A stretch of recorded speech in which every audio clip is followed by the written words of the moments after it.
Embedded Systems Interview Question and Answer Part 8.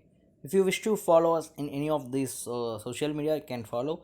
And if you find this Learn Automotive channel is useful, you can subscribe to this channel. The link has been given in the description. Alright, so this video is the continuity of the playlist of Embedded C and Embedded Systems.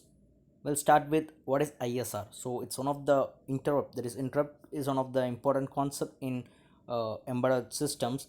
So in this video we'll just explain the very basic concept, and from the next video we'll have the code, how the interrupt service routine works in the code level. Alright, so here just an introduction, and ISR refers to the interrupt service routines. These are the procedures that are stored in a specific memory address, which are called when a certain type of interrupt occurs. Say for example, if someone hit you, what you will do? You will hit or you will just forgive.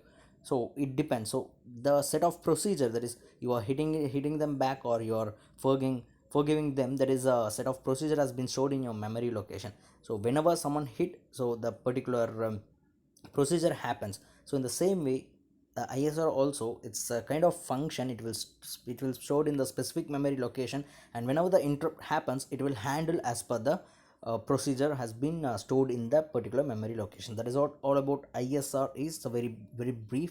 Alright, so what is interrupt latency? Say for example, yes, of course, again, if you come to the same example, if someone hit you, how far you will react? So that is latency. It's something like what is the time? So the time can be measured in the embedded systems is by the number of cycles. So how much the number of cycles has been happened. So that is what the basically interrupt latency is, the number of clock cycles that is taken by the processor to respond to an interrupt request.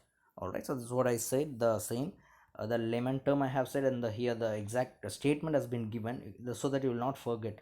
This number of clock cycle is a count between the assertion of the interrupt request and the first instruction of the interrupt handler. And what is a nested interrupt? So of course the interrupt is not restricted to happen only once.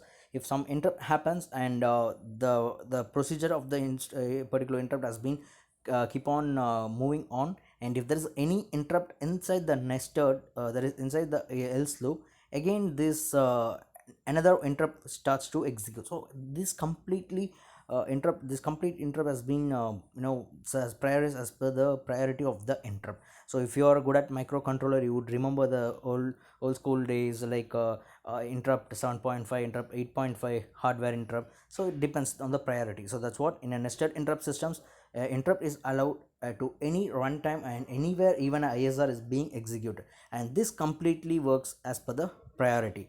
Alright, so this is what the very simple explanation has been given. From the next video tutorial we'll bring the code if you are really interested. Alright, so if you're interested to learn more about interrupts, you can just hit a like, so that we'll get back to you with the more video tutorial. Alright, so we'll get back to you in the next video. Until then, bye, take care.